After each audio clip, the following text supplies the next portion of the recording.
Alright, so we're into building this little heat treat furnace. Don't know how it's going to go.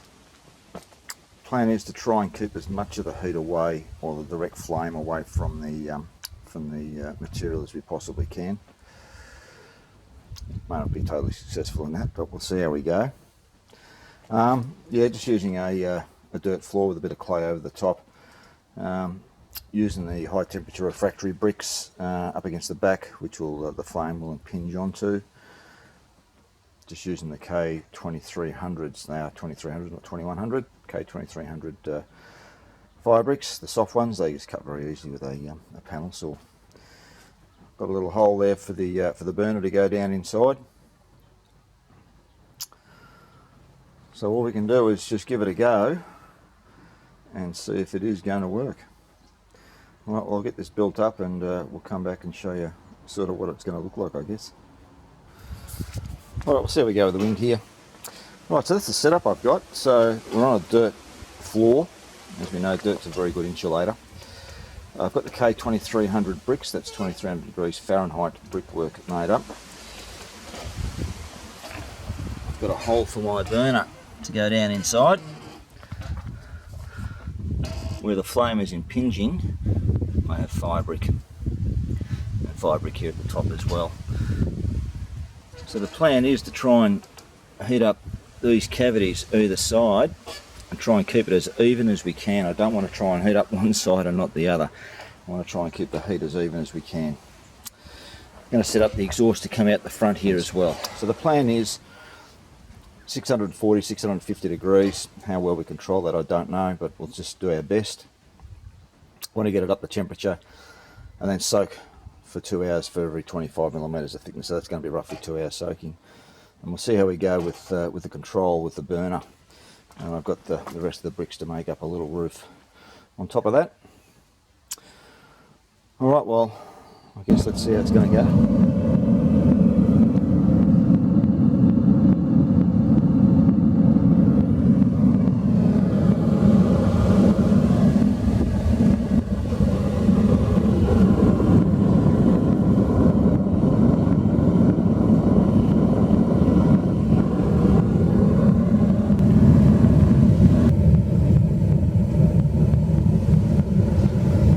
Coming again slowly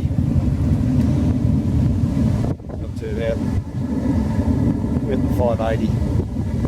So it's rising up in temperature, so when I do get it up to temperature, I'm going to let it sit there for a couple of hours, then we'll give it another couple of hours and we'll see how we go throttling this burner. Not too sure that's going to go.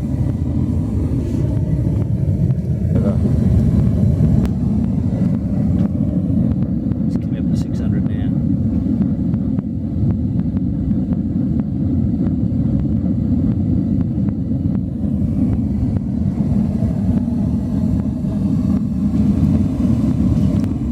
Roughly another 10 minutes on, I guess. Still rising in temperature.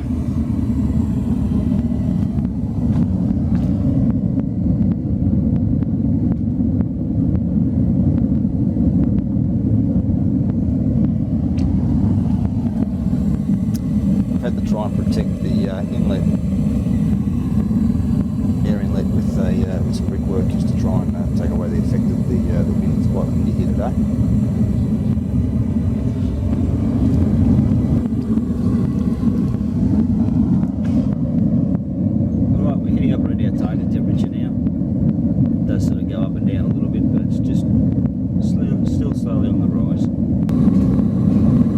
So about 15 minutes later, 15-20 minutes later, the burner's really settled down nicely. It's controlling beautifully actually, so we're sort of hovering between 640 and 650, which were our target temperatures. So very, very happy with that. Well, I've got the burner back up as much as I can, and the temperature's still going up. And as you can see, when I backed it right up, that back pressure in there is causing that flame to go out, so I haven't got the gas pressure going through. So what I'm going to do is just shut it down. It's up over 770 now. Shut it down and just turn it on as required, just to try and maintain that temperature. So I thought this might happen, but anyway, we'll deal with it and try and keep that temperature steady for the next couple of hours at around the 640, 650 mark. Alright, so I've wrapped the the furnace up in some super wool, and on top there I've got some KO wool, thick stuff. It's about 50mm thick. So that's containing the heat. I've been able to back the burner off quite a bit now, with that all contained in. It's certainly made a bit of a difference, but set up around 690, come up to 700. So what I'm doing is I'm just backing the, turning the burner off and hit 700 and let it cool down. It's sort of tapering out at around about 630, so that must be the average temperature inside. It sort of sits into that.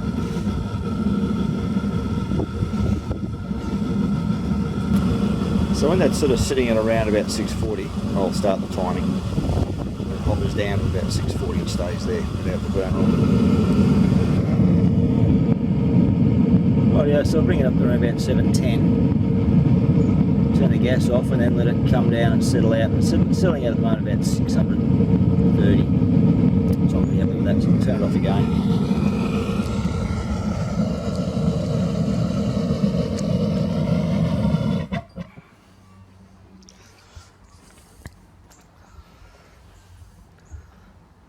So it comes down fairly rapidly from that upper temperature, and as I said, it gets to around about the 630, 635, and then it settles down and slows right down.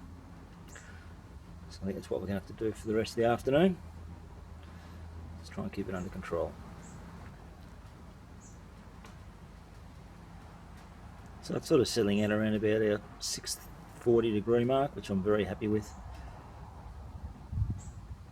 So we've got an even temperature, I'd say, pretty much through the furnace.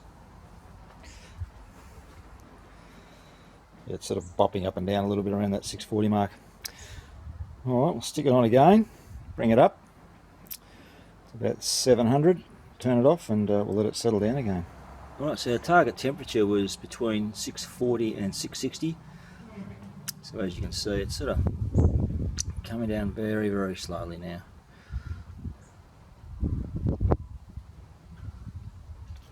So it's going up and down a little bit at that 656.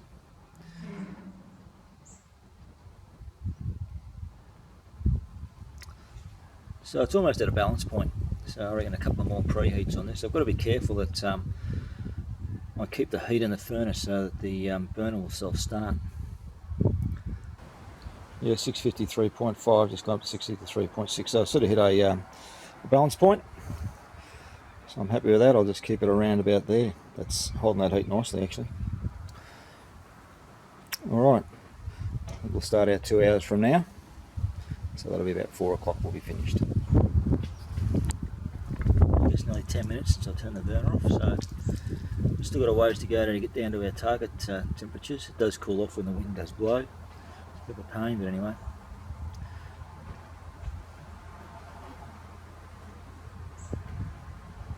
But yeah, it's coming down very, very slow, so I've got a fairly even temperature right throughout the furnace. Alright, I might as well bring you guys back when we're nearly done. As I said, it's going to be another couple of hours at that temperature to soak it. I'll just turn the burner on intermittently when we get to our low point. Back up again. So yeah, it's hovering around about the 650 mark, I guess. So that's with everything off. So that's at our 2 hours of soak time. So I'm going to leave that now. I've got that all wrapped up totally now, and we'll leave that overnight. We'll come back in the morning and we'll show you how it's come up. I'll be interested to see how those laminations are, whether any of the laminations have opened up on this after we've done this, and also those really hard spots that I kept hitting when I was machining, where the welds had been on the sides.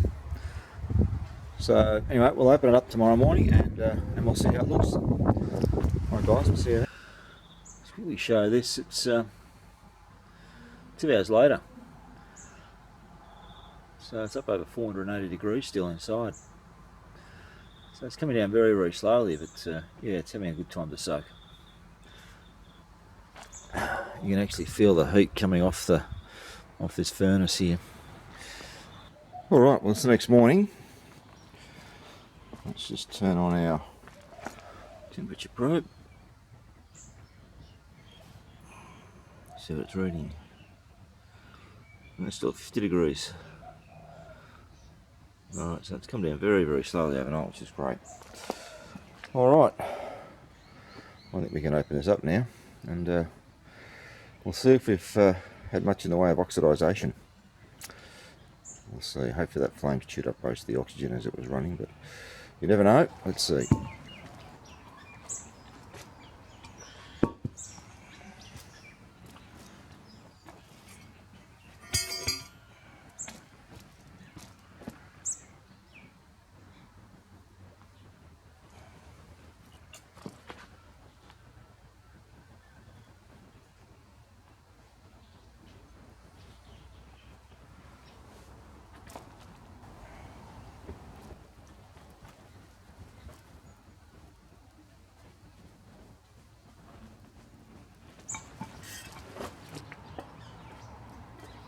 You can still feel the heat coming off it.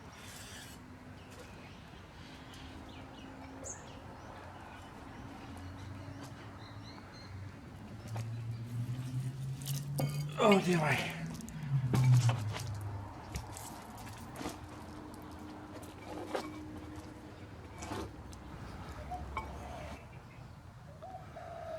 Alright, so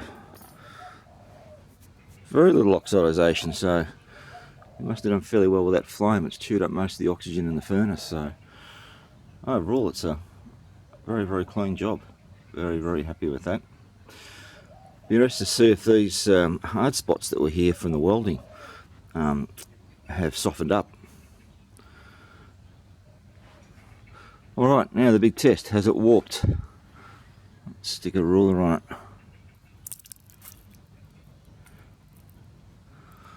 If it's going to warp, I'd expect it to go this way, and that looks pretty straight. And that looks pretty straight across there as well. I'm very, very happy with that. Very, very happy. Alright, so we've done a stress relieve on a great big lump of steel here at home. Well, we hope we have anyway. But it's certainly soaked for an awful long time. Between that 640 and 660 degrees C, so I can't see why it wouldn't have worked. Alright, we'll get this cleaned up, get all the little bits of scale that are on it brushed off, and we'll start setting it up for the final machining. Alright, I'll strip the furnace down and you can see the footprint that was there. And you can see the discoloration, and it certainly had some heat in it here, hasn't it? You see a bit of the ash that was left over from the paper that I used to ignite the burner.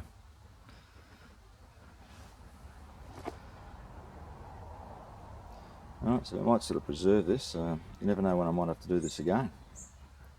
Alright, well, let's move on to getting this plate cleaned up and start to do the final machining.